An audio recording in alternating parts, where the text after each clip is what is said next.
أعوذ بالله من الشيطان الرجيم بسم الله الرحمن الرحيم ألم نشرح لك صدرك ووضعنا عنك وزرك الذي أنقض ظهرك ورفعنا لك ذكرك ألم نشرح لك صدرك کیا ہم نے آپ کے سینے کو کشادہ نہیں کیا وَوَضَعْنَا عَنْكَ وِزْرَكَ اور ہم نے آپ پر سے آپ کا بوجھ اتار دیا الَّذِي أَنْقَضَ ظَهْرَكَ جس نے آپ کی کمر توڑ رکھی تھی وَرَفَعْنَا لَكَ ذِكْرَكَ اور ہم نے آپ کے خاطر آپ کی آواز کو بلند کیا آپ کے ذکر کو بلند کیا۔ یہ جو پہلی آیت ہے الم نشرح لک صدرک، اس کے متعلق کچھ باتیں پہلے سبق میں نے عرض کی ہے۔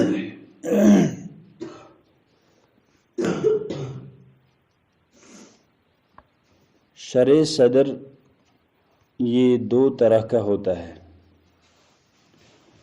ایک شرح صدر تو باطنی طور پر ہے جس کا اس سے پہلے عرصوں کے سبق میں تذکرہ ہوا ہے، اور ایک شرح صدر ہوتا ہے ظاہری شرح صدر۔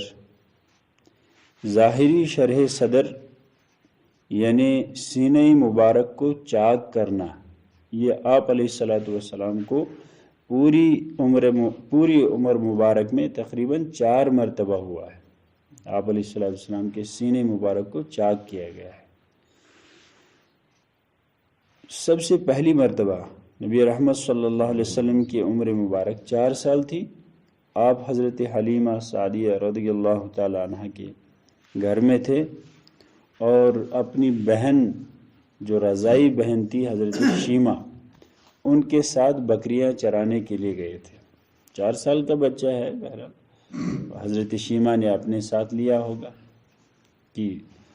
تو دیکھا کہ ایک جگہ آپ صلی اللہ علیہ وسلم بیٹھے ہیں، 2 آدمی آئے سفید پوش میں اچھے خاصے، انہوں نے نبی علیہ السلام کو نیچے اسی طرح سلایا اور آپ علیہ السلام کے مبارک سینے کو چاک کیا۔ حضرت شیمہ نے جب دیکھا تو وہ گھبرا گئی، ظاہر سی بات ہے، دوڑتی گھر آ گئی، حضرت اپنے امی جان حضرت حلیمہ رضی اللہ تعالیٰ عنہ سے فرمایا کہ اس طرح کا مسئلہ ہوا ہے۔ حضرت حلیمہ بھی دوڑتی ہوئی آئی، چونکہ گھر میں بچہ اور کسی کا ہے تو ظاہر سی بات ہے پریشانی ہونی تھی، دوڑتی ہوئی آئی، دیکھا آپ علیہ السلام کچھ غمگین سے ہیں، آپ کے سینے مبارک کو دیکھا تو سینہ تو ٹھیک تھا، کچھ معمولی نشان جیسے لگ رہے تھے، نشان جیسے تھے۔ آپ نے آپ علیہ السلام کو اٹھایا، سینے سے لگایا اور کہا گھبرائے کیوں ہو، تو آپ نے بھی اس طرح کا یہ مسئلہ بیان کیا۔ یہ پہلی مرتبہ۔ دوسری مرتبہ سینہ چاک حضرت رسول اللہ صلی اللہ علیہ وسلم کا تب ہوا تھا جب آپ علیہ السلام جوانی کے عمر میں چڑھے تو سینہ مبارک چاک کیا گیا۔ کیوں؟ اس لیے کہ یہ تاکہ جوانی کے جو خیالات ہے ان کو باہر نکالا جائے، کیونکہ رسول اللہ صلی اللہ علیہ وسلم کو ختم نبوت کا بوجھ عطا فرمانا تھا، تمام انبیاء کا سردار بنانا تھا، اس لیے بوجھ بھی اہمیت والا ہے اور بہت زیادہ وزنی بھی ہے، برداشت بھی بہت سارا کرنا ہے۔ اسی لیے دوسری مرتبہ آپ علیہ السلام کا سینہ پھر سے چاک کیا گیا۔ تیسری مرتبہ تب ہوا تھا جب آپ علیہ السلام جبل نور پہ تھے تو آپ علیہ السلام کا وہاں پہ آپ علیہ السلام کا سینہ چاک کیا گیا تھا۔ یہ جبل نور غار حرا کے سامنے آتا ہے، اللہ ہم سب کو وہاں پہنچائے۔ آپ علیہ السلام کا مبارک سینہ وہاں پر بھی تیسری مرتبہ چاک کیا گیا تھا، اور چوتھی مرتبہ جو آپ علیہ السلام کا سینہ مبارک چاک کیا گیا ہے وہ معراج کا وقت ہے۔ بخاری کی روایت ہے، حضرت رسول اکرم سوری پھر حضرت رسول اللہ صلی اللہ علیہ وسلم نے فرمایا کہ میں حضرت ام ہانی کے گھر تھا، اور ام ہانی کا گھر حجر اسود کے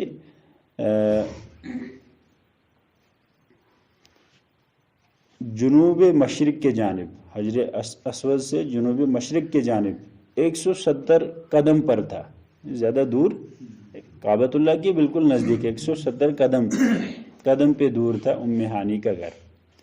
ایک سائیڈ حضرت حمزہ رضی اللہ تعالیٰ عنہ سوئے ہوئے تھے، اور ایک سائیڈ میں حضرت عقیل رضی اللہ تعالیٰ عنہ سوئے ہوئے تھے، تو بیچ میں رسول اللہ صلی اللہ علیہ وسلم تھے۔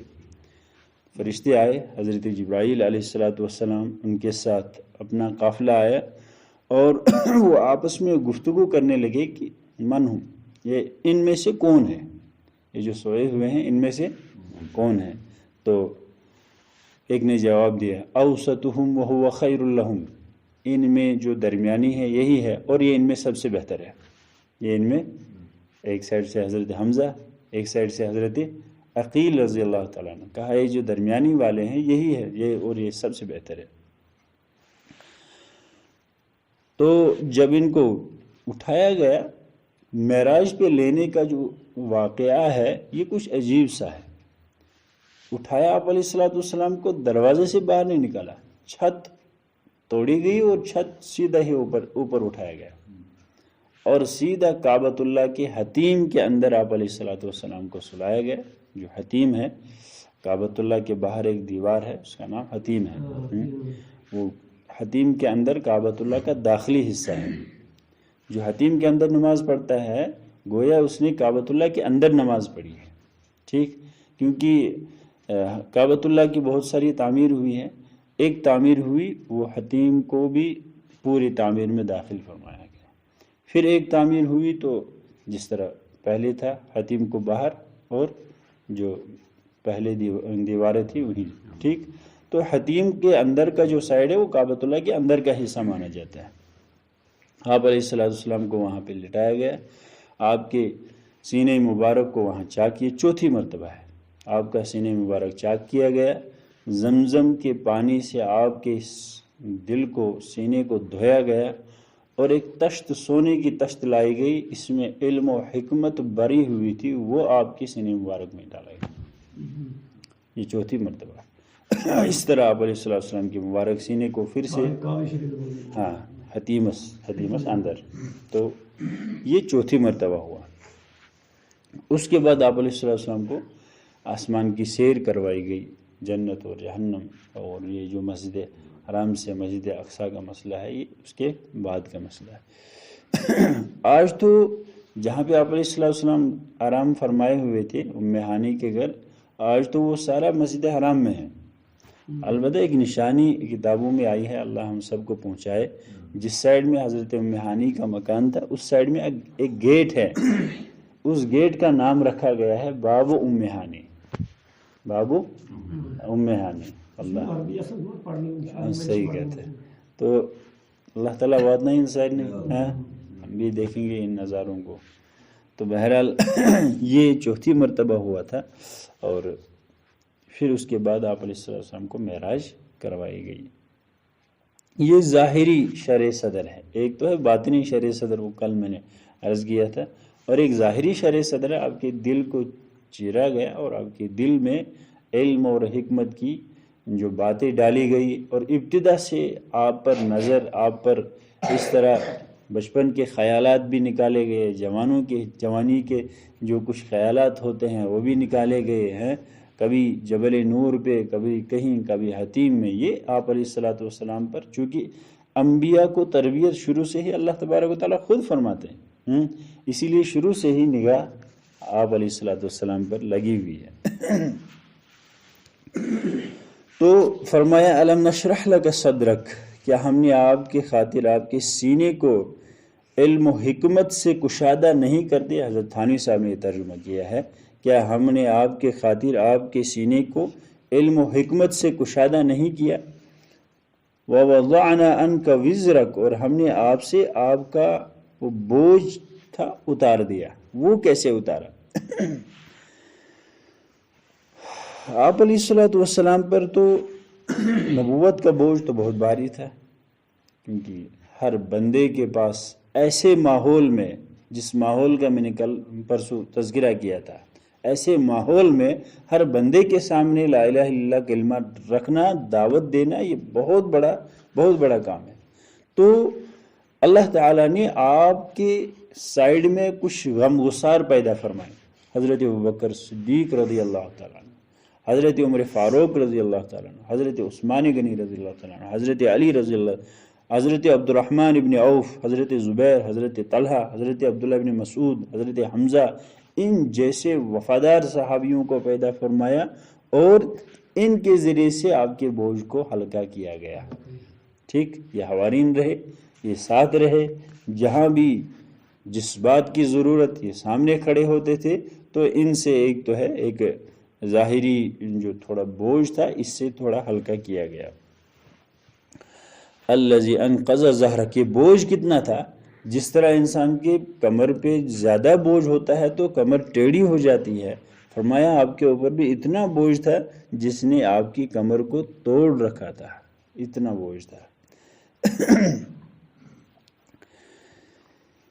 پھر فرمایا دیکھو اتنا کر کے پھر ہم نے یہ کیا، وَرَفَعْنَا لَكَ ذِكْرَكَ، ہم نے آپ کے خاطر آپ کے ذکر کو بلند کیا۔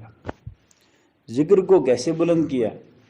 جب سے اذان شروع ہوئی تب سے لے کر قیامت کی صبح تک ہر مؤذن کو اشہد ان لا الہ الا اللہ کے ساتھ اشہد ان محمد رسول اللہ پڑھنا ہے۔ نہیں پڑھے گا تو اذان نہیں آئے گی۔ جو بندہ بھی کلمہ پڑھے گا اس کو لا الہ الا اللہ کے ساتھ محمد رسول اللہ صلی اللہ علیہ وسلم پڑھنا ہے، نہیں پڑھے گا تو ایمان ہی نہیں کہلایا جائے گا، ایمان ہی نہیں کہلایا جائے گا۔ جو بھی بندہ نماز پڑھتا ہے التحیات میں درود پڑھنا ہے، اس کو نبی علیہ الصلوۃ والسلام کا نام لینا ہے، نہیں پڑھے گا تو نماز ہی نہیں آئے گی۔ کہتے ہیں نا درود کے بغیر نماز نہیں آتی ہے، وہ درود یہی درود ہوتا ہے جو ہم التحیات کے اندر پڑھتے ہیں۔ اگر کسی نے التحیات پڑھا اور درود نہیں پڑھا تو نماز ہی نہیں ہے۔ کروڑوں خربوں کے حساب سے مسلمان اس وقت پوری دنیا میں نمازیں پڑھتے ہیں، اور کتنی تعداد ہوگی نماز کی، ہر نماز میں التحیات ضرور ہے۔ یہ آپ علیہ الصلوۃ والسلام کا نام مبارک بلند ہے۔ قیامت کی صبح تک یہ بلند ہوتا رہے گا ہر نماز میں، پھر وہ نماز نفل ہو، سنت ہو، فرض ہو، عید ہو، جمعہ ہو، کوئی بھی نماز ہو، اس میں آپ علیہ الصلوۃ والسلام کا نام مبارک ضرور لینا ہوگا۔ اچھا، کسی کو کوئی تقریر کرے تو اس کو حمد و ثنا کے بعد آپ علیہ الصلوۃ والسلام کا نام، سنت کے مطابق جو خطبہ شروع کرنے کا طریقہ وہ یہی ہے، حمد و ثنا کے بعد نبی رحمت صلی اللہ علیہ وسلم کے مبارک نام کا ذکر اور ان پہ درود و سلام کا تذکرہ ضرور کرنا ہے۔ تو کتنے مقرر حضرات، چاہے جمعہ کا خطبہ ہو یا اس کے علاوہ خطبہ ہو، سب سے پہلے الحمدللہ رب العالمین والصلاة والسلام علی سید الانبیاء والمرسلین ضرور پڑھتے ہیں۔ وہ اسی جو منصبی ایک فرض ہے اس مقرر کے اوپر، اسی کو پورا کرتا ہے، الحمدللہ رب العالمین والصلاة والسلام علی رسول الانبیاء والمرسلین، یہ اسی فرض کو پورا کر رہا ہے، اللہ کے نام کے ساتھ ساتھ رسول اللہ صلی اللہ علیہ وسلم کا نام لے رہا ہے۔ تو اس طرح آپ کو فرمایا گیا کہ ہم نے آپ کے ذکر کو بلند کر دیا، ہم نے آپ کے ذکر کو بلند۔ کفار یہ چاہتے تھے، کفار کا مقصد یہ تھا کہ دیکھو ان کا جو نسب ہے، ان کی جو نسل ہے، بیٹے کے ذریعے سے تو آگے نہیں بڑھی، لہٰذا ان کا نام ختم ہوگا، ان کا نام، ایسی بات ہے، ہوتا بھی ہے ایسے ہی، جب کسی کو بیٹا نہ ہو تو اپنی جو نسل ہوتی ہے وہ بیٹے کے ذریعے سے آگے بڑھتی ہے، تو ظاہر سی بات ہے بیٹا نہیں ہے تو نسل ختم، اور نام بھی وہیں پہ ختم ہو جاتا ہے۔ تو کفار کا خیال بھی یہی تھا کہ آپ کی یہ تو اس کی عمر جب تک ہے تبھی تک ایسا ہوگا، اس کے بعد اس طرح دین کی دعوت یہ کچھ نہیں ہوگا۔ لیکن حوارین اتنے مضبوط تھے، انہوں نے نبی علیہ الصلوۃ والسلام کو زندگی کے ہر مرحلے میں اور مرتے دم تک اس کو اپنے لیے ایسے ہی سمجھے جیسے جسم کے لیے کھانا جسم کے لیے ضروریات ہے، ویسے ہی دین کو بھی سمجھے، اور قیامت کی صبح تک یہ کام ہوتا رہے گا انشاءاللہ۔ اس طرح آپ علیہ السلام کے ذکر کو بھی بلند کیا گیا۔ اللہ پاک ہمیں قرآن پاک کا فہم نصیب فرمائے، قرآن پاک کا سمجھ نصیب فرمائے، اور نبی رحمت صلی اللہ علیہ وسلم کی معرفت نصیب فرمائے۔ اللہ تبارک و تعالی یہاں بیٹھنا قبول فرمائے۔ وآخر دعوانا الحمدللہ الحمدللہ الحمدللہ۔